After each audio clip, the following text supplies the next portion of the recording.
जय राधा माधवा कुंज बिहारी।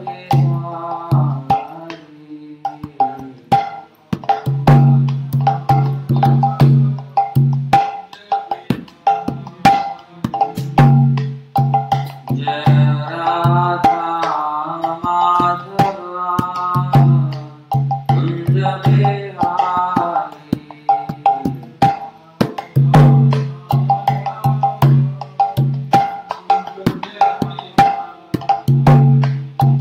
जय गोपी जनवल्लभा गिरिवरधारी।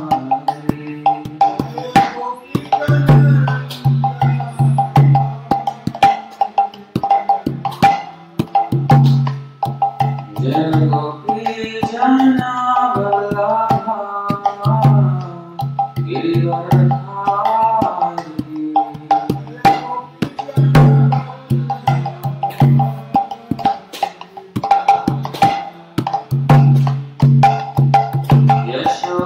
यशोदानन्दना व्रज जनरञ्जना।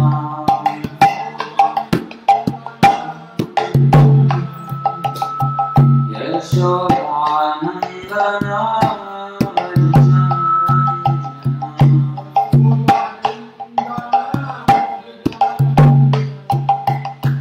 यमुना तीरा वनचारी।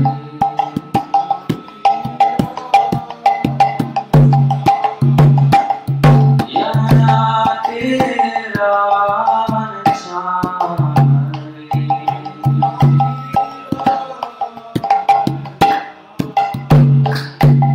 जय राधा माधवा कुंज बिहारी।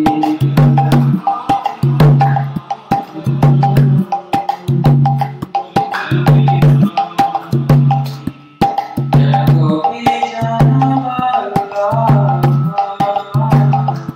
गिरिवरधारी।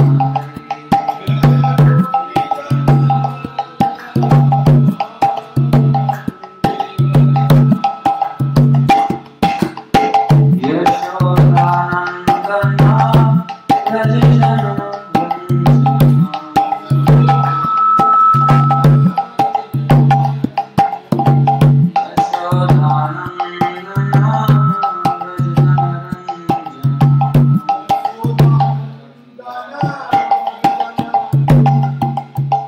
यमुना तीरा वनचारी।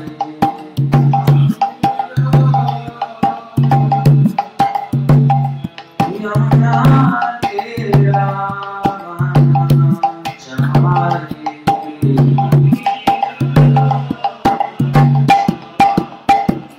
जय राधा माधवा कुंज बिहारी।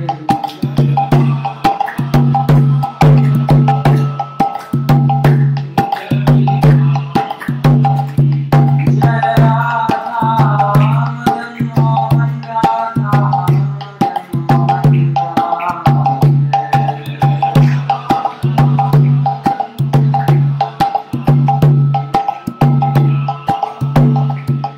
जय प्रभु का नाम। जय प्रभु का नाम। प्रभु का नाम। जय प्रभु का नाम।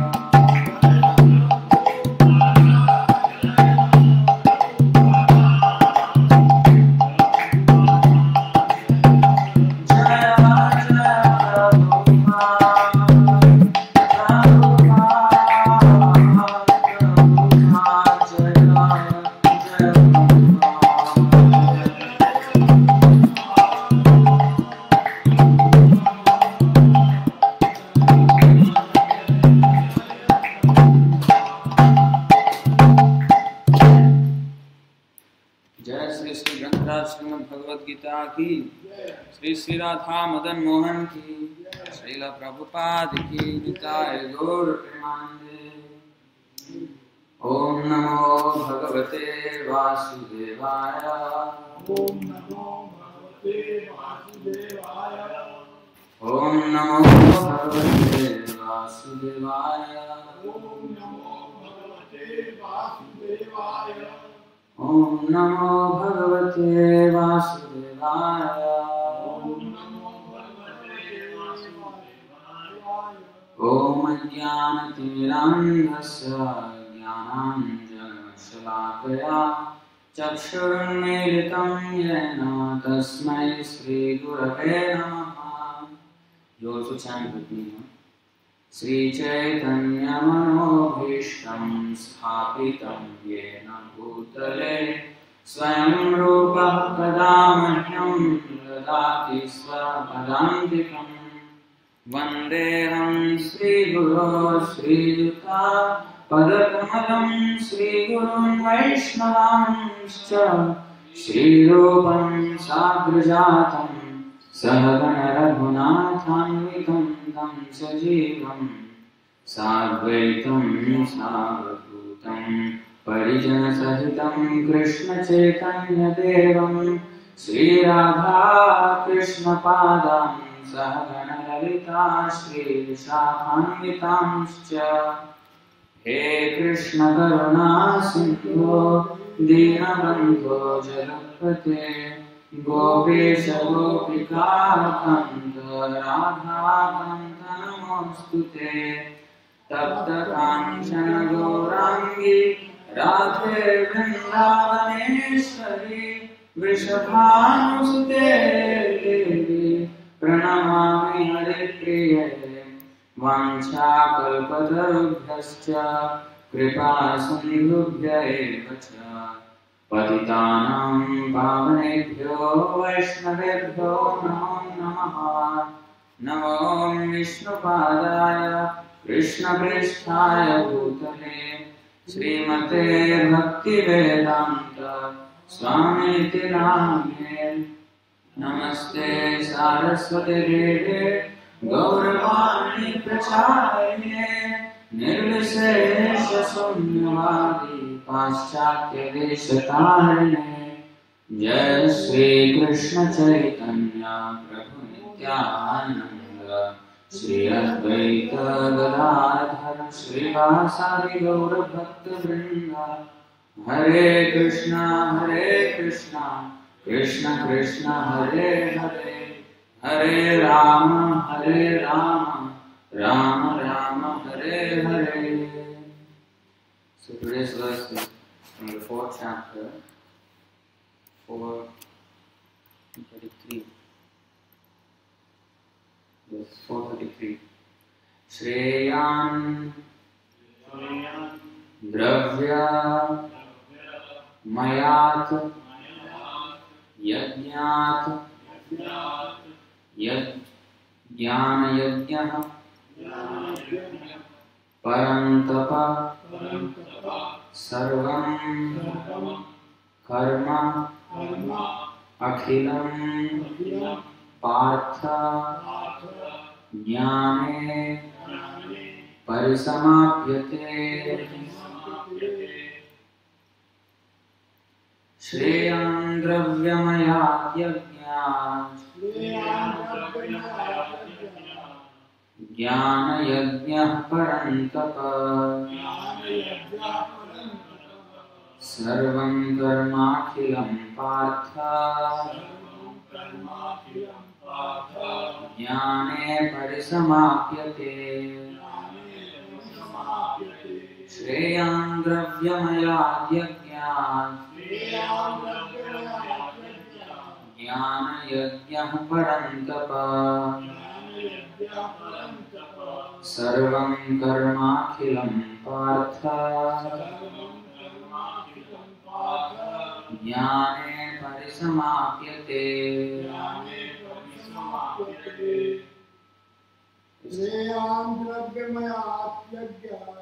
Shreyan Dravyamayat Yajnat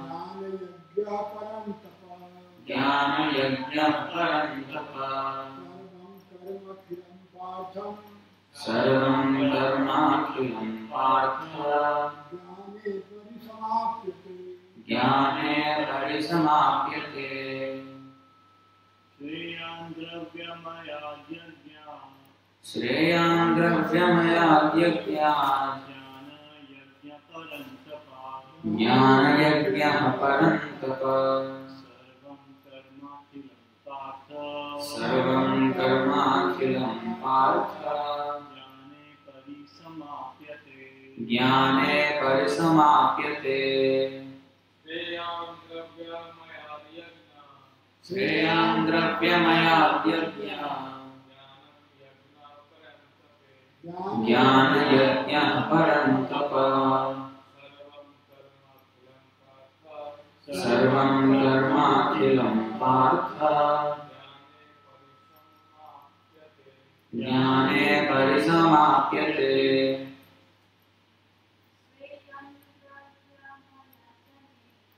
Shreyam dravyamaya yajnat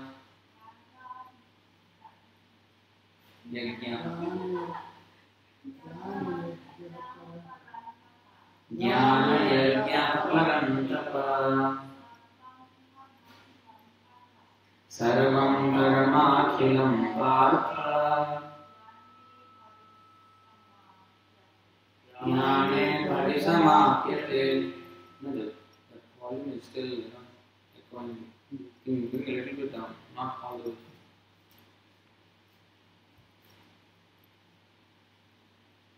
Hare Krishna.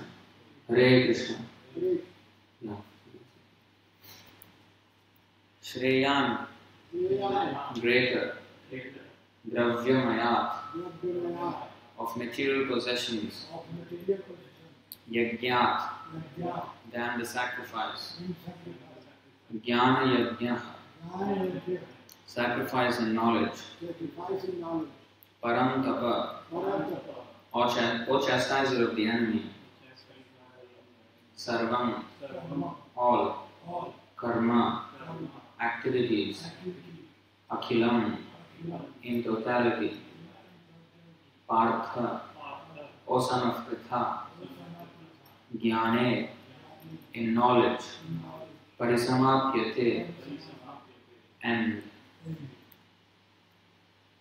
translation and purport by Divine Grace Sri Bhaktivedanta Swami Srila Prabhupada. Translation: O chastiser of the enemy, the sacrifice performed in knowledge is better than the mere sacrifice of material possessions. After all, O son of Pritha, all sacrifices of work culminate in transcendental knowledge. Please repeat. O chastiser of the enemy, the sacrifice performed in knowledge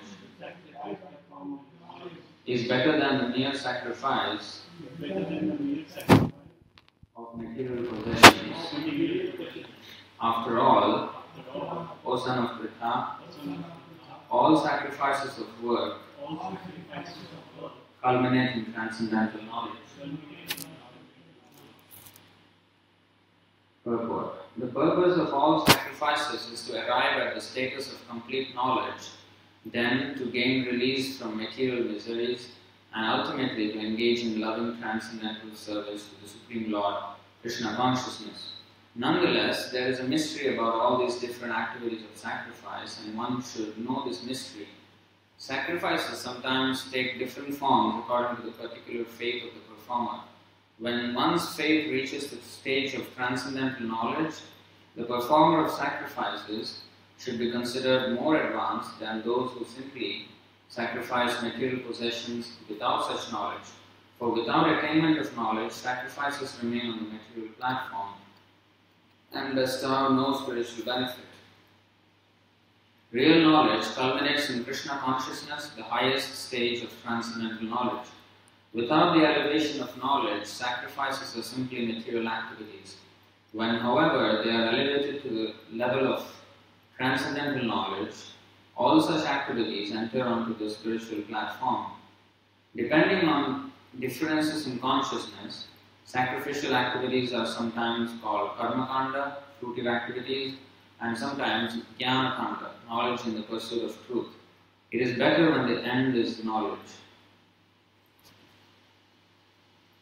So, Arjuna is being addressed as Parantapa. You can see here, Parantapa, So chastiser of the enemies. So he was very powerful. Krishna is a little bit heckling him, making a bit of a mockery here, because Arjuna, he wanted to give up the fight like a coward. So Krishna is reminding him, come on, you are Paratapa, you are chastiser of the enemies and you are running away like a coward. In the second chapter, Arjuna did not want to fight. See here? He said, this is too much for me, this dilemma. Sanjaya Uvacha. Evam uktva Rishikesham Gudakesha Parantapa Nayotsya iti Govindam uktva Tushnim Babhuvaha. Sanjaya said, having spoken thus, Arjuna, chastiser of the enemies, again, told Krishna, Govinda, I shall not fight, and fell silent. So this was Arjuna's position. He was not prepared to fight anymore because of he actually offered many arguments why he would not fight, and part of it was actually all those arguments were based on his bodily concept of life. He offered many arguments, but all of them were centered on the bodily concept of life. He considered himself a relative, a cousin of the Kauravas, and then grandson of Bhishma, and then student of Dronacharya. In this way, he has established his relationships and duties according to his material position. See, our duties are always according to our relationships. Otherwise, we have no duty. Why we perform whatever we do? Because we are doing that to fulfill a relationship. If you observe, we do everything in pursuit of establishing a relationship with whomever we consider dear to us.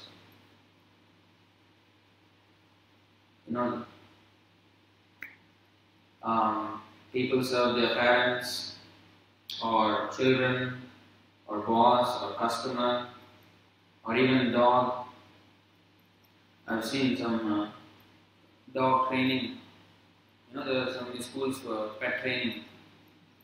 So, one will go to such places if the dog or the pet is very dear to the person.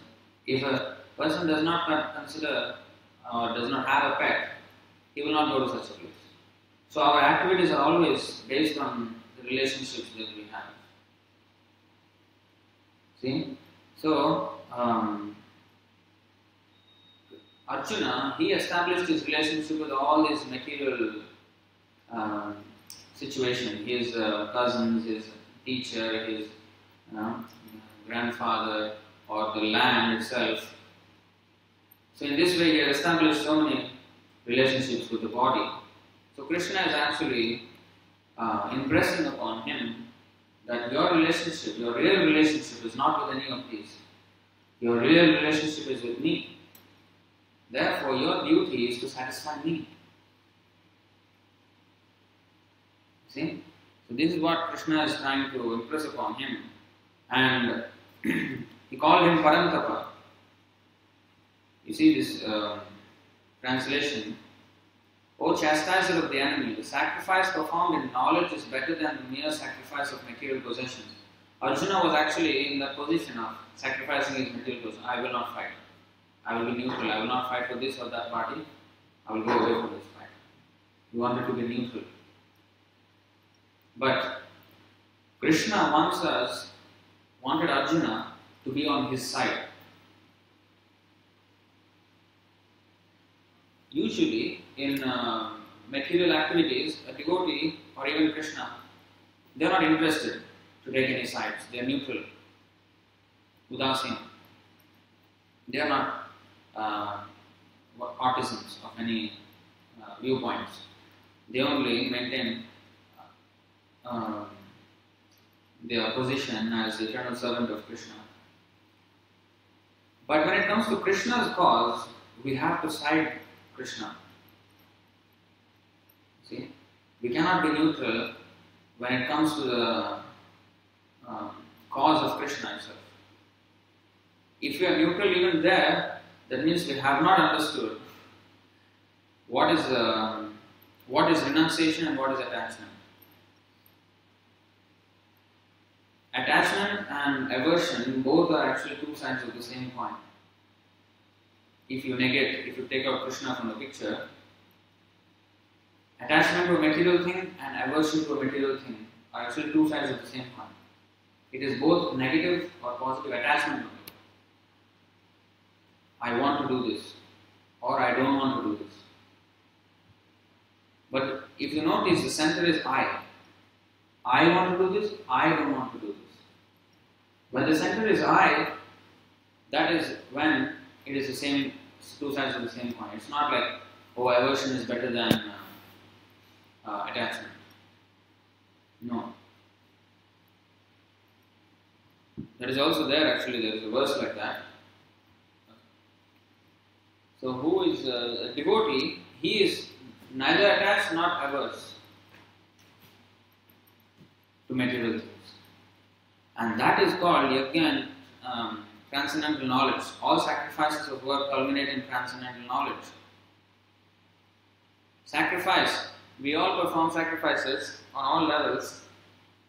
We are sacrificing our time, working, we are sacrificing our energy, everything. We are always sacrificing to maintain our relationships. We always perform some kind of sacrifice to keep a relationship going. Similarly, we have to perform sacrifice for the transcendental relationship. That is what Rishabhdev says in Srimad Bhagavatam. Nayam deho deho bhaja nirloke kashtan kaman arhate vidbhujam ye vidbhujam tapo divyam putraka yena sattvam shuddhyed yasmat brahma saukyam tvanantam. So, kashtan kaman, the difficulties and the troublesome sense gratification. See, kashtan is troublesome, kaman is sense gratification. So, kashtan kaman arhate vidbhujam ye. Sense gratification is always troublesome.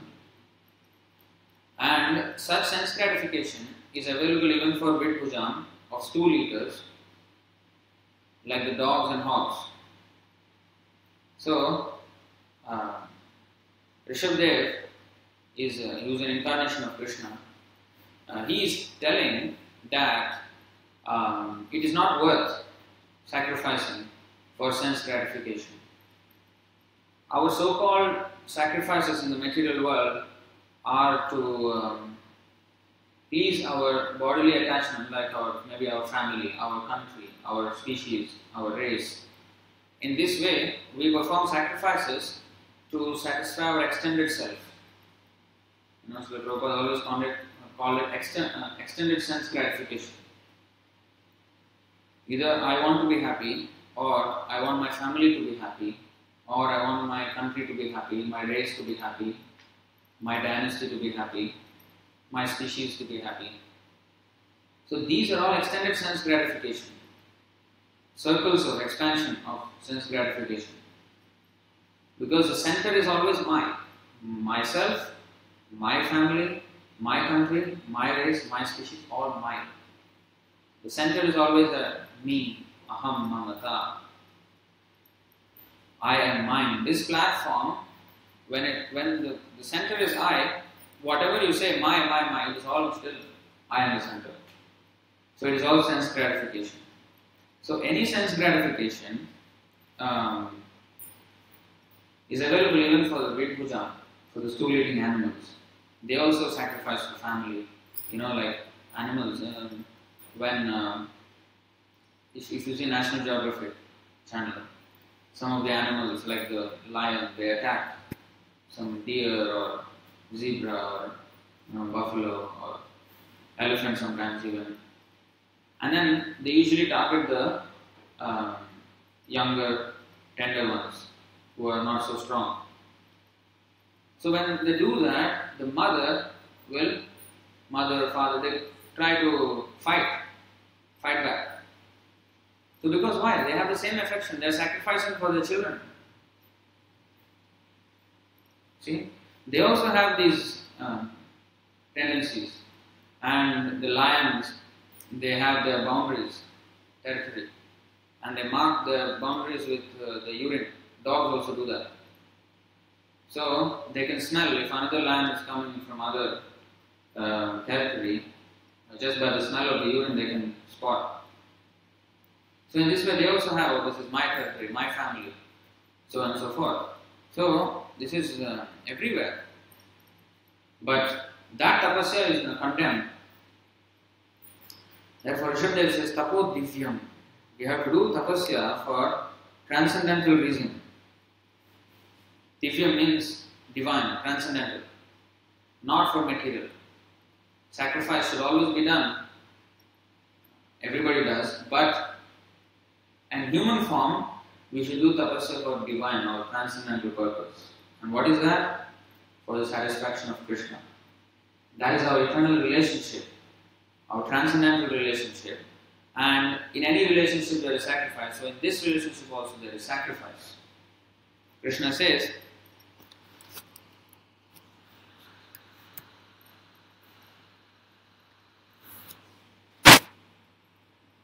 yes. In the 9th chapter, you see, Yat karoshi yad ashnasi yad jihoshi dadasi yad tapasyasi kaunteya kurushvatat madarpanam. It's trying to locate the original Bhagavad Gita because in the later version they changed this verse.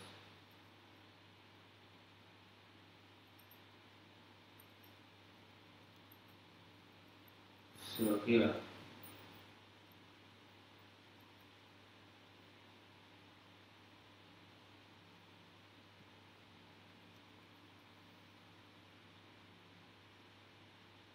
O son of Kunti, all that you do, all that you eat, all that you offer and give away, as well as all austerities that you may perform, should be done as an offering unto me. So this is what Krishna is saying. We have to offer all our activities of our mind, body and words to Krishna. That is the sacrifice he wants us to do. So in order to establish our relationship with him, in order to strengthen our relationship with him. So today's verse says that such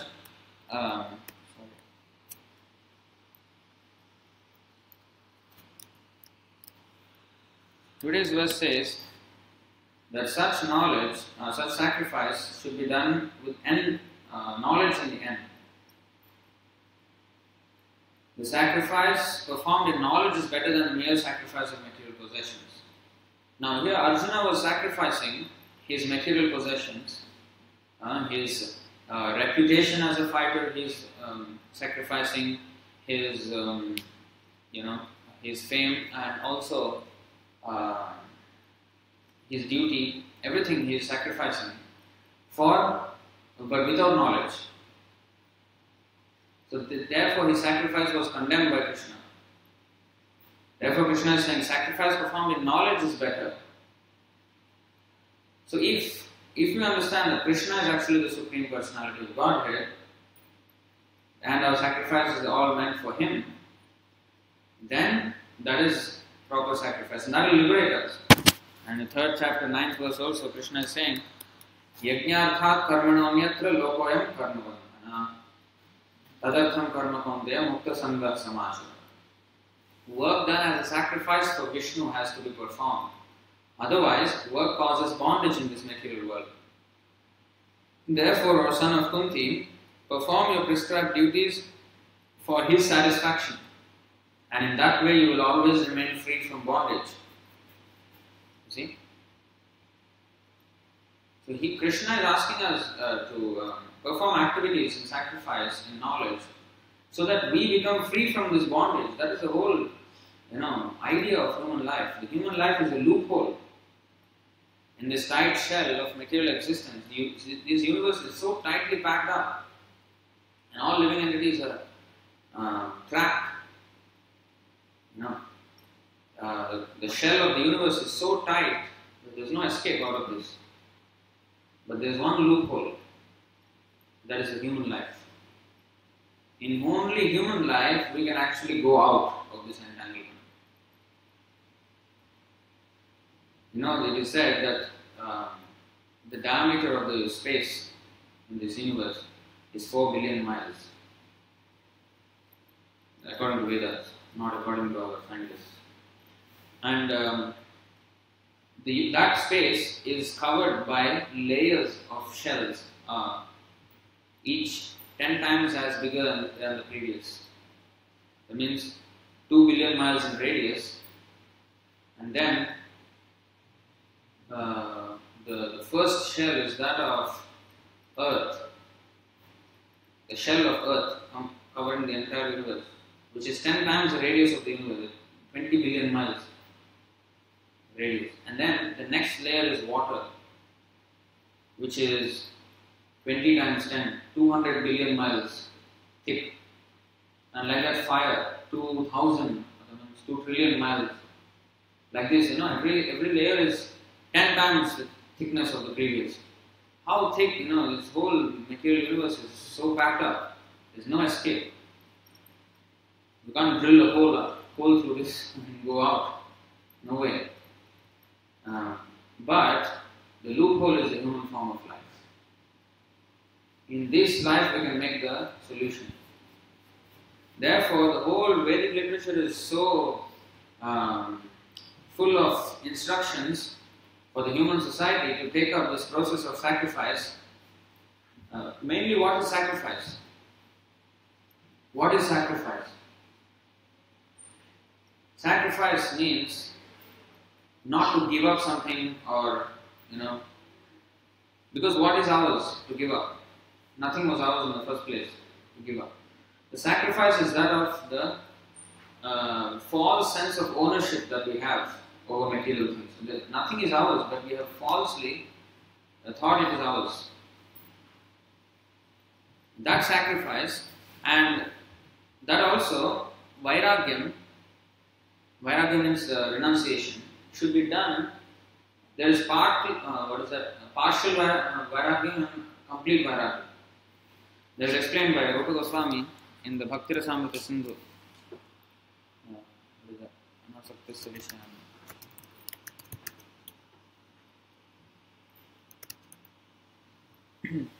अनासक्तिस्य विषयान् यथार्हम् उपयुञ्जतः निर्बन्धः कृष्ण संबंधे युक्तं वैराग्यमुच्यते प्रापंचिकतया बुद्ध्या हरिसंबन्धि वस्तुनः मुमुक्षुभिः परित्यागो वैराग्यं खलु कथ्यते.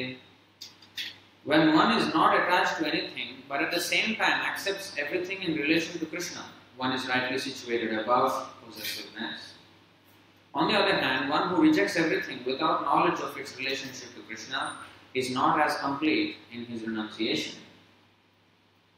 Because a person who does not know everything is Krishna's, he will just reject everything. But that is aversion, negative attachment to material things. Only a devotee of Krishna is nishkama. Kama means desiring sense gratification. And aversion to sense gratification is a negative. There is also another desire of giving up. Because if it is not mine, how can I give up? So that is another illusion. So, nishkam means there is no personal interest. But a devotee is fully active, although there is no personal interest. Because he takes Krishna's interest as his personal interest. Nimitta matram bhavasadvya sachin. Krishna said, Nimitta matram, you become my instrument in my plan. So when we become an instrument does not plan. An instrument only executes or becomes part of the execution. So the plan is all by the Lord. So therefore a devotee is um, referred to as Sarvarambha Parityagi. In the 12th chapter, 16th verse, you see here, Sarvarambha Parityagi. Sarva means all, Arambha means beginning or Arambha, any initiatives. Sarvarambha Parityagi, he does not take up any initiatives. He does not initiate anything.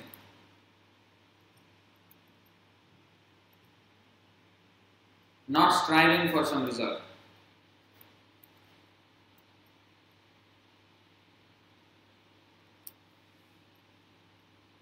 So if Arambha means start, beginning, so he does not start any plan. Krishna's plan is already there. Let us execute. In that he may display any amount of creativity, any amount of talents, any amount of skill, dexterity, but he does not start any plan.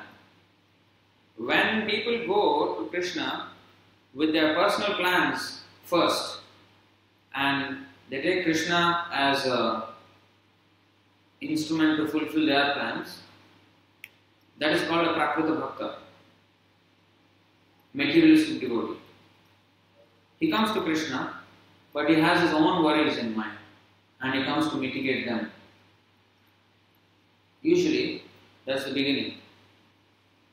And such people are still considered pious, they are not condemned, but only if they come to Krishna. If they go to some demigod, then they are not so intelligent. Alpamethasa, Krishna has explained them as Alpamethasa, not very intelligent. But he who is intelligent, if he at least comes to Krishna to fulfill his material desire, such persons are called here Chaturvidha Bhajante Mam Jana Sukritina. Arjuna. Sukritina means those who have done pious activities before. Dushkriti means exactly opposite. Those who have done greatly sinful activities. O best among the Bharatas, 4 kinds of pious men begin to render devotional service unto me. The distressed, the desirer of wealth, the inquisitive, and he who is searching for knowledge of the Absolute. If you observe, these 4 classes have some personal goal in mind. They are not interested in executing the will of the Supreme. No. They have. Even the last one? Yes. Searching for the knowledge? Yes. That is also because he's still searching for knowledge. He's not sure what is the absolute truth. So he's still interested in his own quest. When one is only interested in Krishna, and whatever Krishna says, that is my duty. That is a very high platform. That is Mahatma. That is called surrender. These 4 people have not surrendered yet. When one becomes fully Mahatma, just 3 verses after this is 7:16, you see, and 7:19, Krishna says, so after inquiring and searching for knowledge of the Absolute, after Bahunam Janmanamante, after many lifetimes of such searching, Jnanavan Mam Prapadyate. One who is really in knowledge, Jnanavan Mam Prapadyate, he surrenders to me. Vasudeva Sarvamiti Samahatma Sudurlabha. After many births and deaths, he who is actually in knowledge surrenders unto me, knowing me to be the cause of all causes and all that is. Such a great soul is very rare. So Mahatma is a person who has come to the point of surrendering to Krishna. Surrender means what? I have no more demands, I have no more wishes. It's your wish. Your wish is my command. That is called surrender. So whatever Krishna says, like Arjuna had so many arguments before, but when he heard the whole Bhagavad Gita, Karishya Vachanam Tava, I will do what you say. That is surrender. So, sacrifice should be to this point.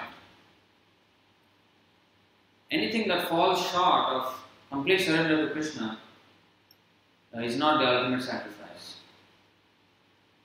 And it will not yield the desired result of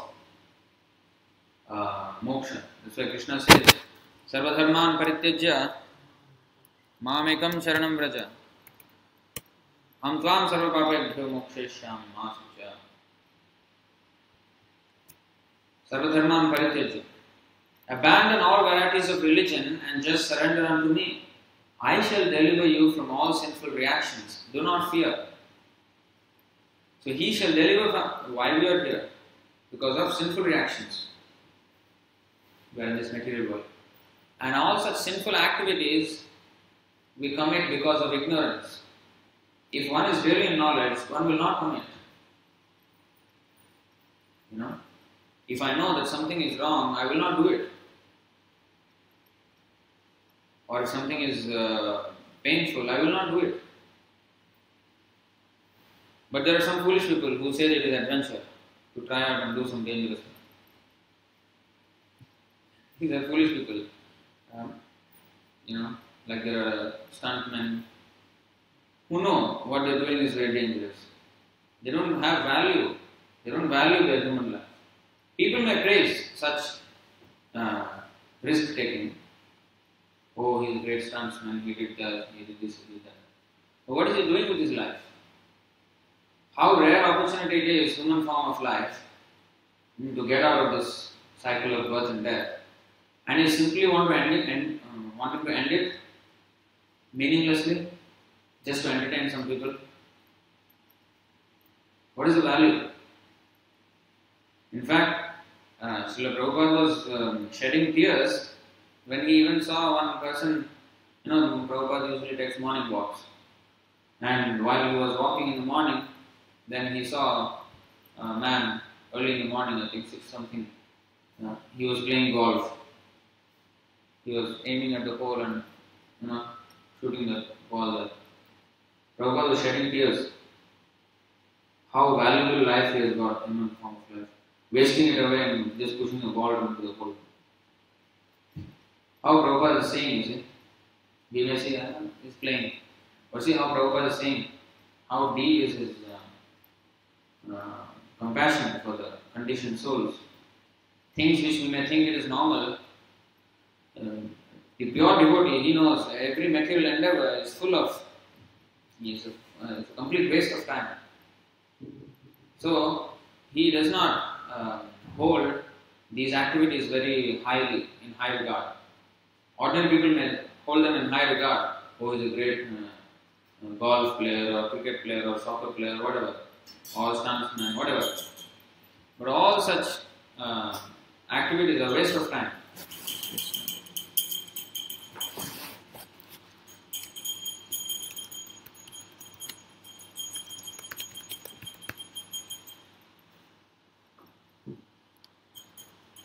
Just a second.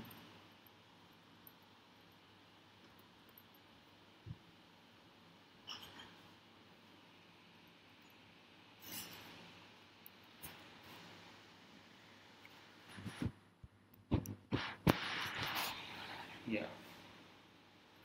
It's a good verse actually. 557. Even though one may be very learned and wise, he is mad if he does not understand that the endeavor for sense gratification is a useless waste of time.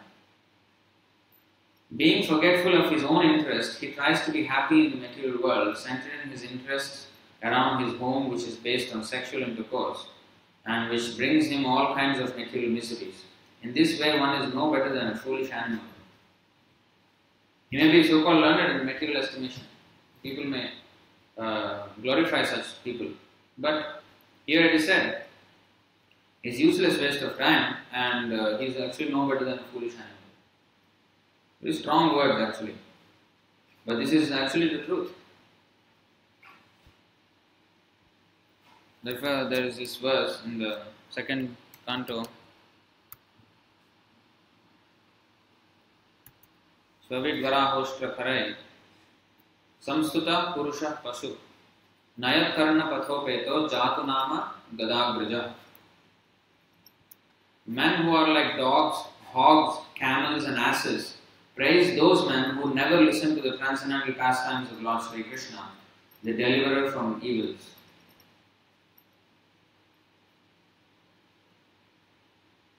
So those people who are considered very great in material estimation, they should be in this, they are considered to be in these 4 classes of animals: dogs, hogs, camels, asses.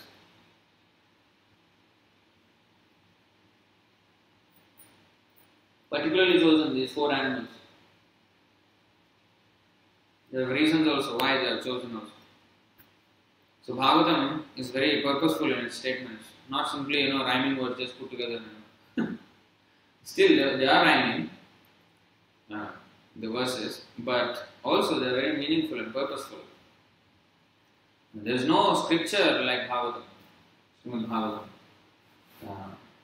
Whether you look at it from the side of poetry or from the side of literature, from the side of history, from the side of spiritual knowledge, enlightenment, everything is first class.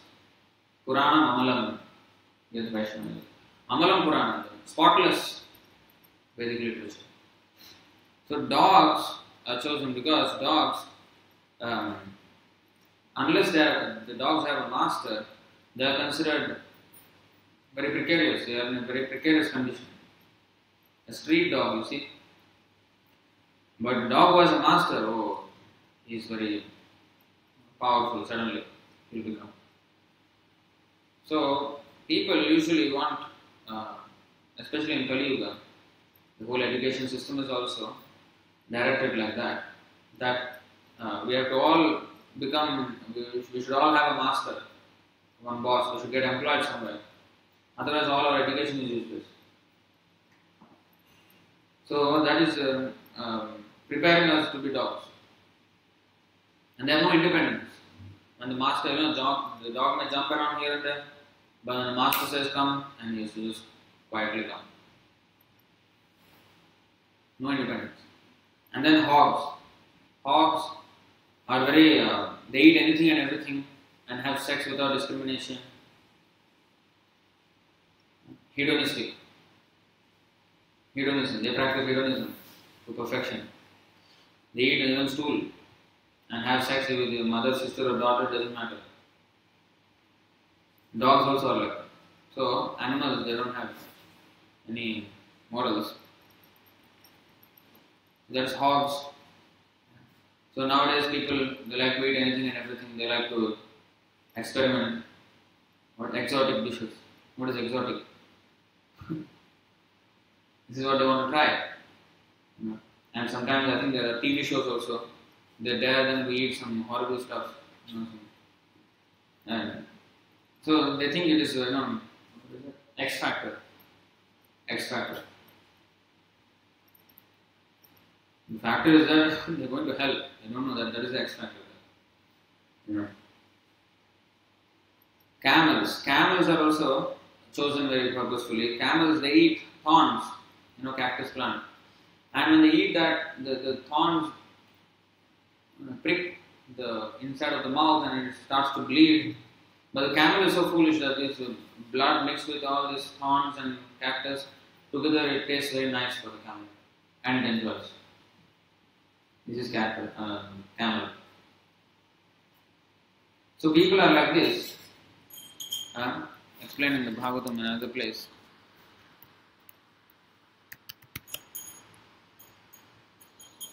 Shrotravyadini Rajendra Nirnam Santi Sahasrasha Apashyatam Atmatattvam Graheshu Grahamedinam. No, sorry, not this. 213. Next verse. Nidrya Priyate Naktam Devayana Savavaya Diva Chathehaya Rajan Kutumba Bharanena Va. The lifetime of such an envious householder is passed at night either in sleeping or in sex indulgence, and in the daytime either in making money or maintaining family members. So, camel is shedding its own blood and it's enjoying. And that's the same with sex. The semen is nothing but one drop of semen is equal to 64 drops of blood. So we're actually shedding our own blood and thinking this is happiness. This is just like a camel. So there is a verse by, I think, Tulsidas. Poet Tulsidas. He wrote, Din ka dakini, raat ka bhagini, palak palak rahu chuse. he described wife because he had very unfortunate experience with his wife. So he described wife as Dinka Dakini. In the morning she is like a tigress, sucking blood, and at night she is like the, like Putana witch. So witch also, a vampire, they suck blood. So in the morning she sucks blood in the form of tiger, because in the morning, why the man goes to work and sweat and blood, all for maintaining of the family. And in the night, there is sex indulgence, and then again blood is lost. So, day and night, pala ground juice, sucking blood. He described wife like this. In the morning she is like a tigress, and in the night she is like a witch.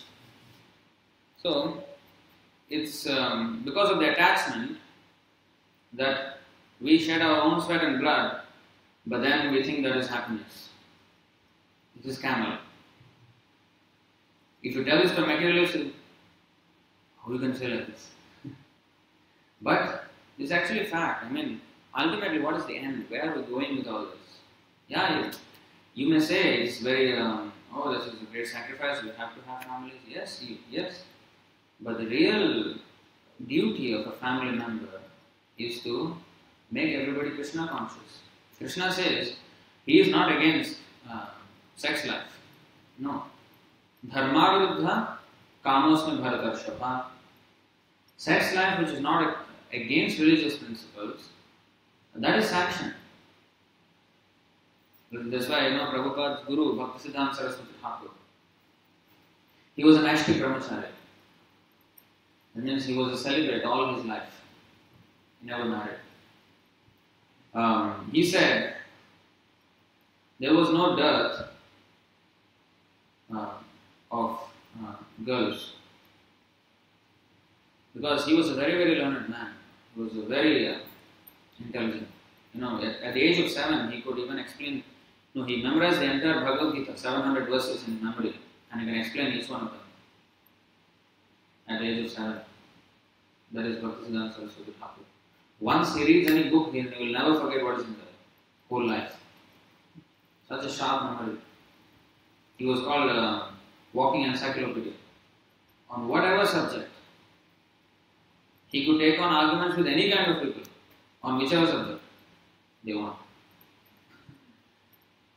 And purposefully, he discontinued his studies, formal studies. Because he said, if I continue and if I become successful in that way, then immediately there will be pressure from my family members to marry. And I don't want. See, of course, when the boy has good qualifications, every parent would like to give the girl to such a boy. Of course, in India there was arranged marriages at that time. So, there would be no dearth of girls. And Bhaktisiddhanta Saraswati Thakur said, I could have married and I can produce hundreds of children. But I am not sure that in this Kali Yuga I can make them all devotees. So I rather not get married. See? How he's thinking. So we should, of course it is not that one should not get. And it is not advisable that one remain a so-called brahmachari and engage in all kind of illicit affairs. Like they say, bachelor daddy. Prabhupada said this in a lecture. It's not that one should become a dishonest bachelor daddy, but he should honestly get married and produce children. But if one can, one should remain, especially for the men, one should remain as a brahmachari. That is a sacrifice again. We're talking about sacrifice here. And brahmachari, that is also sacrifice. Great sacrifice. In fact, when Bhishmadev, you know Bhishmadev? You know Bhishmadev?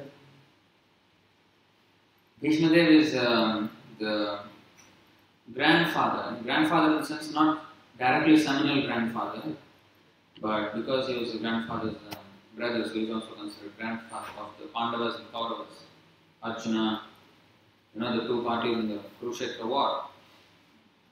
So he was the grandfather of them, grandsire. So when he was a prince, what happened was his father, what is his name? Shantanu. So he wanted to marry one fisherwoman, daughter of a fisherman, Tattvavit. So just imagine, Bhishmadev, at that time his name was Devavrat. Devavrat, he was already in his youth, just entered his youth. And his family, his father, you can imagine, he must be quite an old man, because actually what happened, Bhishmadev was the 8th son of Ganga and Shantanu. And Ganga was Ganga river, the personified Ganga. She had union with Shantanu, and the first 7 children, the moment the child was born, she let the child in the waters, gone. Newly born baby into the water. The condition was that if he asks why she is doing this, she would leave him. So he kept his quiet for 7 deliveries, and for the 8th he couldn't bear. He couldn't see this happen again. So he asked her, "Why are you doing such cruel act? You are their mother. How can you leave the child in the waters of the river just when they are born?" So she said, "You have asked me, and then now the promise is broken, so I have to leave you." So she took the 8th child, and she said, "I will, once he grows up, then I will return this child to you. Until then, you will not see this child." So she went away. And then he came in his, quite adolescent. So at that time, Shantanu wanted to marry this Tattvavit, this daughter of the fisherman. But then the fisherman said, "Oh, you want to marry my daughter, but my condition is that if you want to marry her, then her son should be the next on the throne after you. He should succeed you on the throne. He should be your successor. Because usually the first son is given the preference. So actually Devavrat must get the, So Shantanu was disappointed. He was very dejected. He could not do that. How he can, So this Devavrat found out the cause of his father's sadness. Then he found out and went to the fisherman and said, "Please allow him to marry your daughter." And he said, but I want my grandson to become the next heir to the throne. So he said, "All right, that is not a problem. I will relinquish my claim to the throne. I want my father to be happy." But then the fisherman further said, "All right, maybe you are a man of your word, but your son may then fight with my..." You see how he's thinking? "Your son may fight with my grandson's son or grandson, and then he will occupy the throne. So I want that my lineage must continue on the throne." Then Vishnu, the Devavrat, said, "All right, I will not marry." Then the fisherman was happy. "All right, okay, you are not going to have any successor, and only my line will continue. All right, I agree." Then he brought the Tattvavit, and the father was very happy. And then the marriage happened. Then he found out, but how did he actually evade this condition of the fisherman?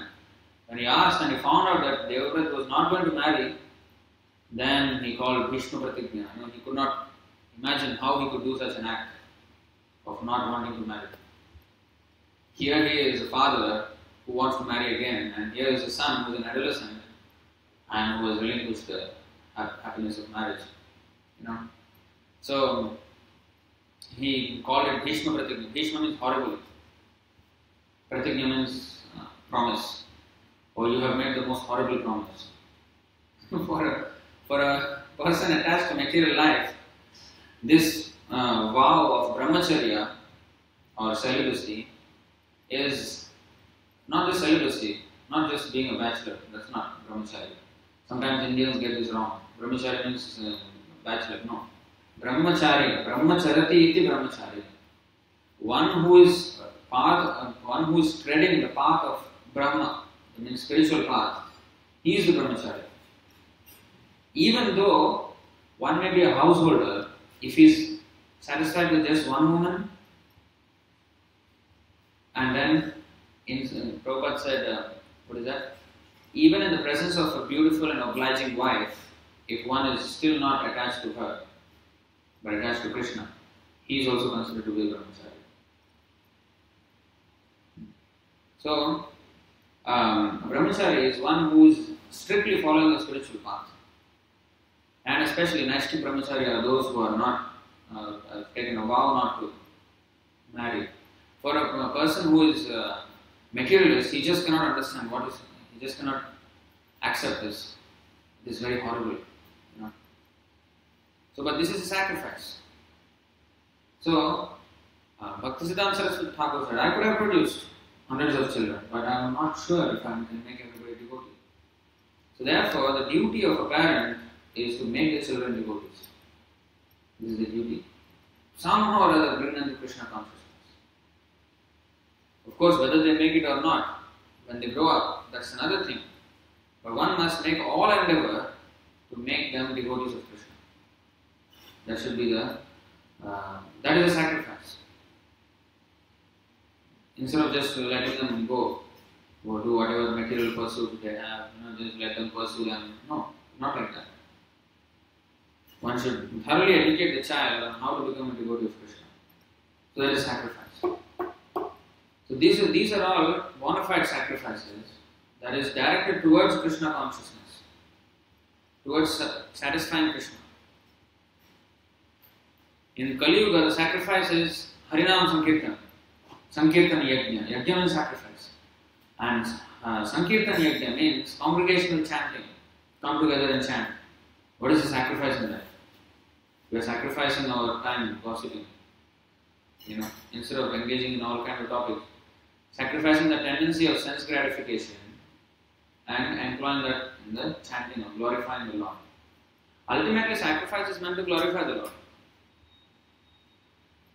Everything that we have in this world, a devotee sacrifices everything for Krishna's satisfaction. He does not have, what he actually sacrifices is his false sense of proprietorship. On this Ishavasya sarvam yadkincha jagatyam jagat tena tyaktena bhunjita magrada tasya siddhanam. Everything animate or inanimate that is within the universe is controlled and owned by the Lord.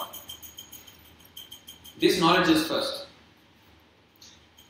Then, one should therefore accept only those things necessary for himself which are set aside as his quota, and one should not accept other things knowing well to whom they belong. This is real parityaga. Only accepting those minimal for his maintenance and the rest of it giving it back to Krishna if he hasn't, and not unnecessarily desiring it. See? First thing we have to understand is that everything belongs to Krishna. But the Mayavadis, the impersonalists, they do not know this. They think, oh, it is not ours. That much they know. But whose it is, they do not know. So that is still partial knowledge. Buddhist philosophy also is in this direction only. They know that this material world is not their place, it's not for them to enjoy. But they do not know whose material world it is, why it is existing there. It must be somebody's. Therefore, this Nirvishesha and Shunyavadi, They are not very Nirvisheshvadi and Sunyavadi. They are not very complete in their renunciation. That's why they still material. They remain in the material plane. They cannot advance. The impersonalists may advance temporarily, but they will again fall down. Such sacrifices are still material. I once read it was booked by Dalai Lama or Dalai Lama. So they have this study, so when one Dalai Lama dies, there is a new one born somewhere, so they find him. They have this method, right, to find, okay, one Dalai Lama, whoever is a post of Dalai Lama, right? When that person passes away, so the surrounding people, let's say,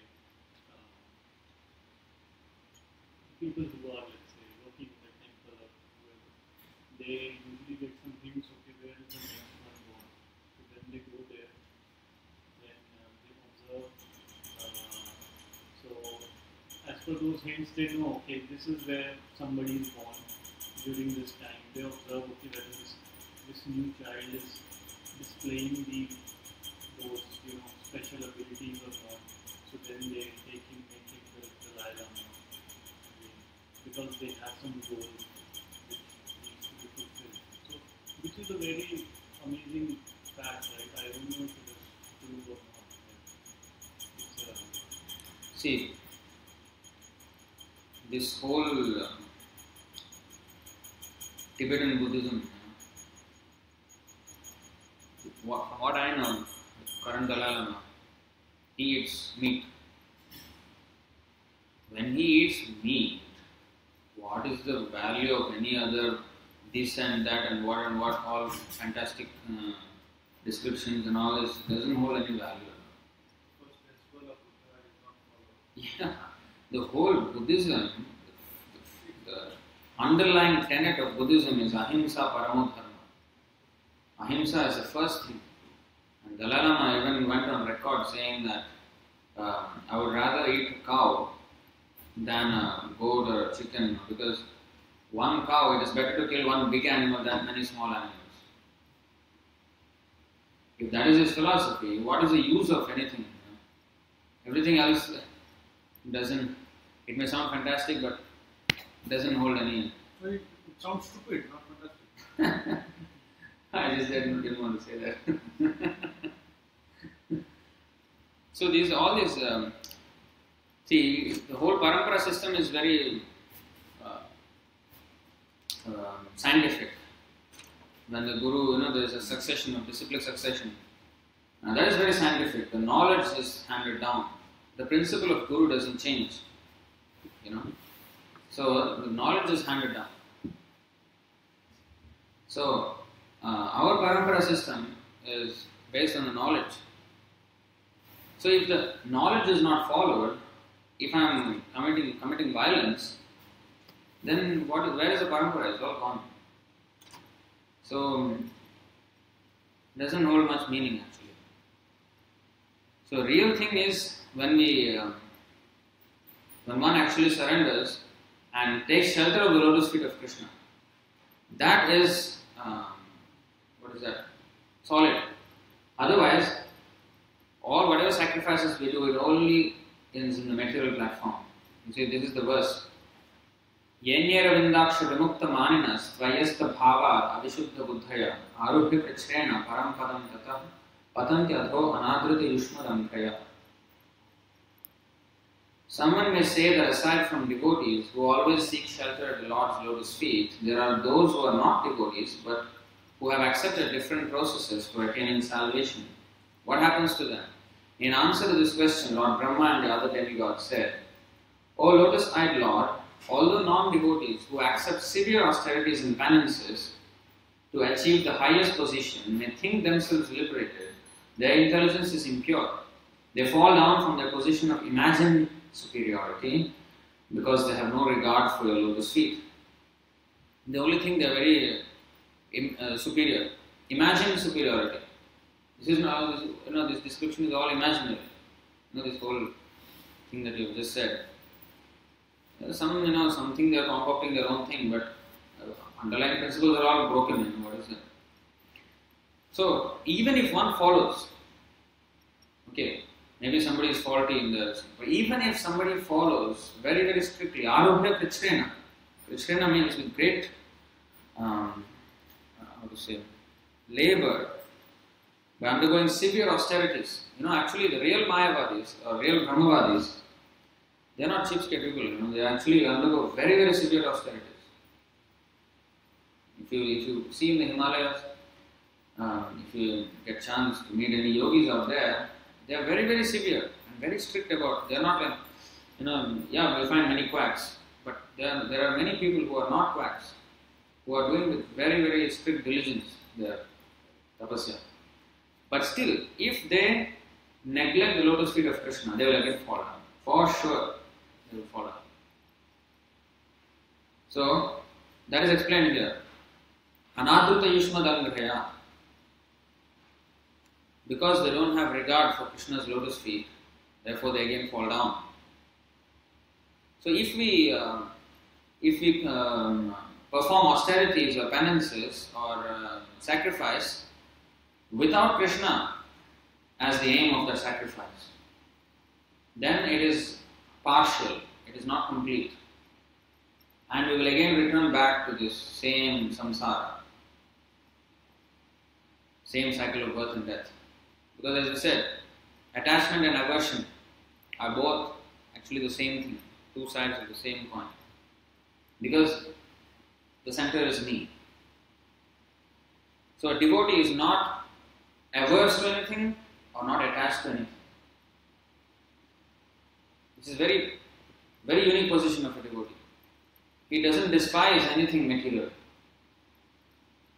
And he doesn't glorify anything material. He sees everything as relation with Krishna and he just uses it in Krishna's service.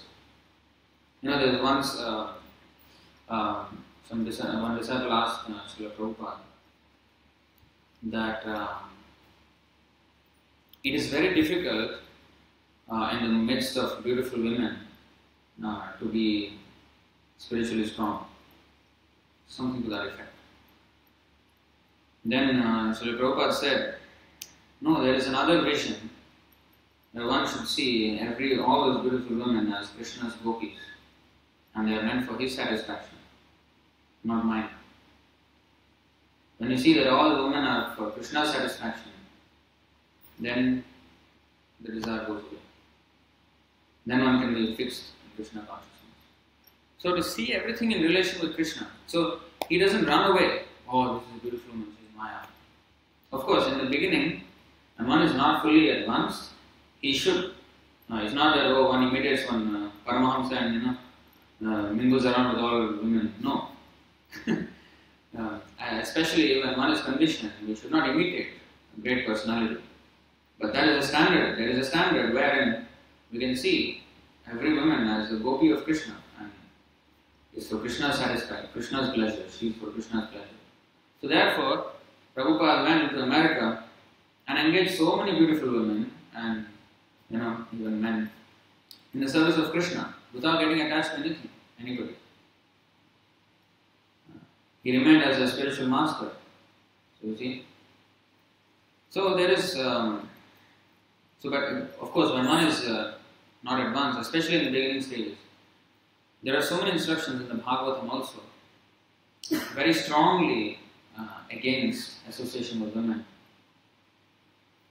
Because as long as we are in the bodily concept of life, we have to accept that, not only bodily, even when one is liberated, even one is a Paramahamsa, he will still act according to the rules and regulations.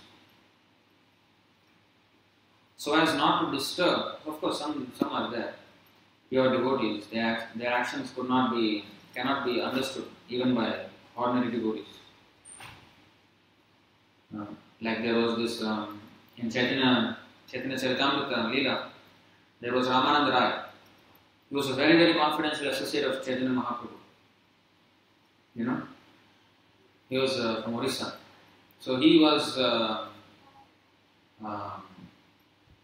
there was this dāsi, the group of girls, they perform dance for Jagannath's pleasure every morning. These girls, they don't get married, they just stay as, unmarried girls, unmarried women all their life, and they take Jagannath as a husband. Yes. Devadasis. So, Ramananda Rai used to train them in dancing. And he used to even bathe them when they were completely naked. And even touched their private parts, everything. But he was not disturbed at all. And Chaitanya Mahaprabhu said, only Ramananda Rai can do it. Yes.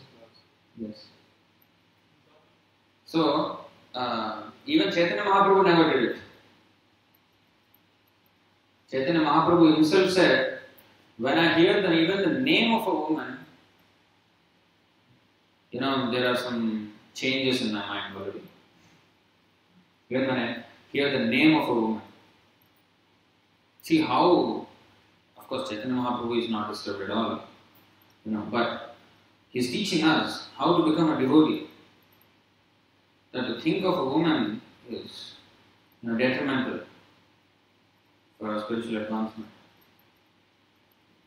Why do we need to date women? Because only as I read in Prabhupada's article, I needed help to connect me. He said only a husband can see his wife, right? When he explained about Krishna and Gopi and Krishna so many wives. So now Ramananda Rai is dating so many women. Where is his wife? No. This is why I quoted this example, because they are the highly exalted devotees. Sometimes their activities cannot be understood even the ordinary devotees. Ramananda Rai did not even have the slightest tinge of lust towards those women. And the girls also knew that he was not in any way a pervert. This is highly difficult to understand. And not to be ever imitated by anyone else. That's why Chaitanya Mahaprabhu said, only Ramananda Rai can do it. Nobody can do it. So, and there are other examples also of great devotees, pure devotees, whose activities cannot be understood by ordinary devotees also. Even if you are a devotee of Krishna, you will still not understand their activities. If you read the pastimes of Vamsidas Babaji or Gaurkishore Das Babaji, we cannot understand their activities at all. Why they perform like that, we don't know. But they are always in pure love of Krishna. Sometimes they chastise the deity also. They chastise their own deity, Chaitanya Mahaprabhu deity or Krishna deity. They chastise. We cannot do all this. We cannot understand how we can chastise Krishna. Many pastimes like this. So, that's why Vaishnava Priyamudra Vijnana Bujhai. Even the greatly learned, intelligent people cannot understand the plans and activities of Vaishnava. But the Acharya, even though he is on the Paramahamsa platform, he will behave on the second class platform.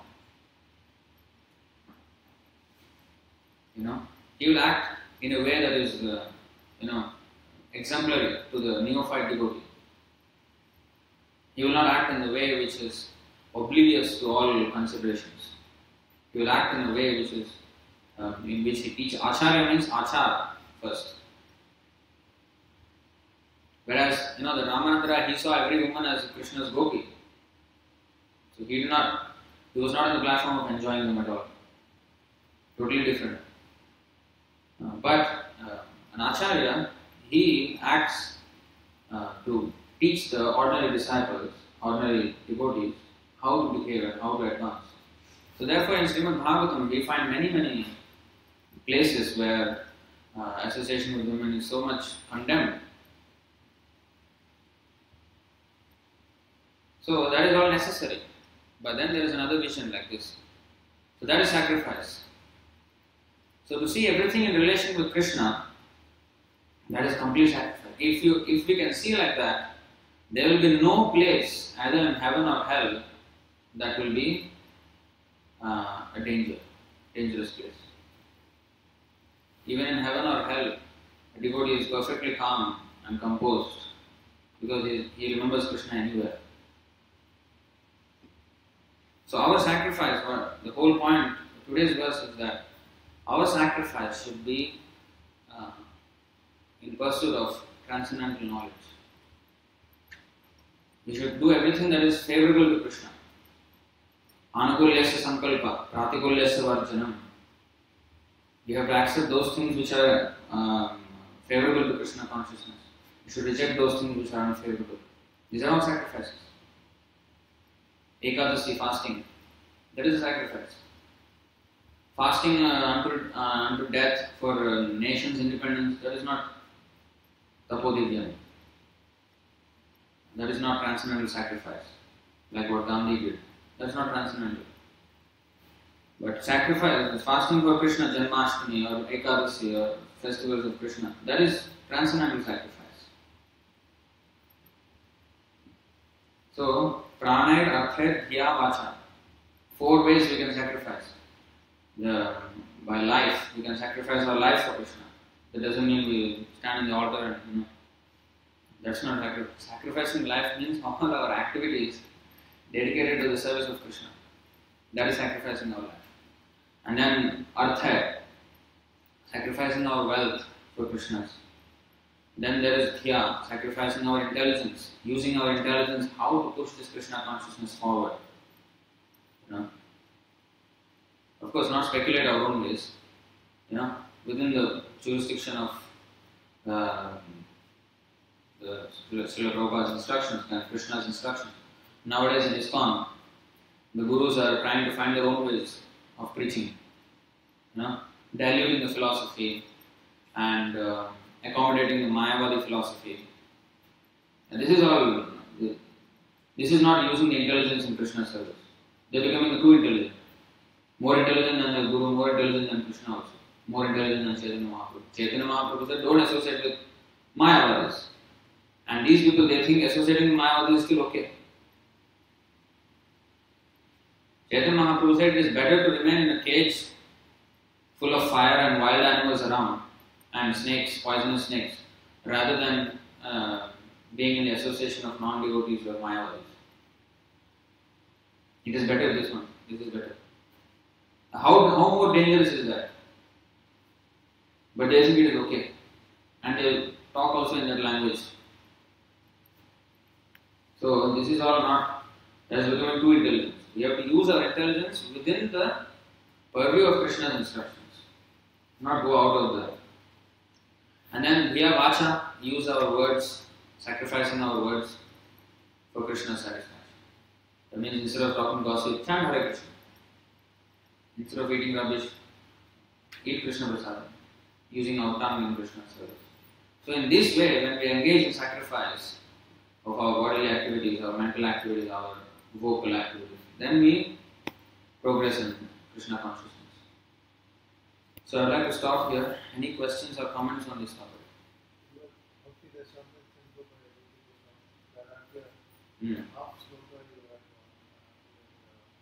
वैराग्यम कल्प करते थे.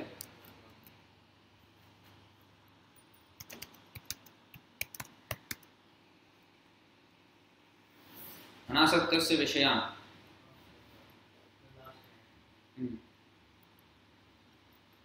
So anasaktasya vishayan, one should not have asakta or attachment to things, anything. Yatharham upayunjatah nirbandha Krishna sambandhe. One should not be personally attached to anything, but see everything in relation to Krishna. Yuktam vairagyam uchyate. Yukta means connected and vairagya means separated. So one should be connected and separated at the same time. How? He will connect with everything, he will use everything, but only for Krishna's satisfaction. Yuktam vairagyam uchyate. Yukta vairagya. Prapanchikataya buddhya harisambandhi vastuna. Those who are not so... What is exactly prapanchikataya? Let us see.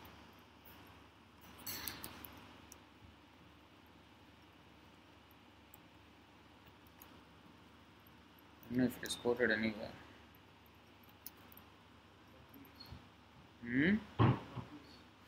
No. Monkey is different, you know. That example is different. Monkey renunciation is martaka vairagya. Prapanchikatya buddhya harisambandhi vastuna. That means harisambandhi vastuna. Everything is related to Hari or Krishna. Mumukshubhi parityago. Without knowing this, if one just simply renounces those things, vairagyam phalgu kathyate. That is, phalgu means incomplete, insufficient. Phalgu vairagya. Yukta vairagya and phalgu vairagya. There is a complete renunciation and this is partial or insufficient renunciation. So this is the difference. But that martaka vairagya is what is that? Cheating renunciation. You know, monkey renunciation is different. That example, monkey it stays in the forest, just like so-called yogi, and naked also, just like a yogi. You know, yogis in the Himalayas and forest, they are practically naked. So they are not attached to so-called clothing or anything. They are called Digambar Bhava. It means they are only clothed in the directions, clothed by the directions. That's it. It means naked. So the monkey stays in the forest like a yogi, naked like a yogi, but then it has 20 female monkeys around, having sex all the time. So this is called Martak Vairagya. So there are some Babajis like this. In India you will find so many who are so-called Baba, you know, dressed like one, you know, renunciate, but having illicit affairs with women. Yeah. So those are called Martak Vairagya, monkey renunciation. So I'd like to stop here. Any more questions or comments on this topic? Ego, false ego. Ego is what Aham Brahmas, like I am not this body, I am a soul. And false ego is body consciousness. Yes. Ego means identity. Ego is good actually. It should be, everybody has ego. Ego is not good, it is there already. It is a fact. Identity, we all have identity. Now, true ego or false ego? True ego means our real identity, that I am a servant of Krishna. That is true ego. False ego means when I think I am this body, or when I think I am this part of this material world. That is false ego, false identity.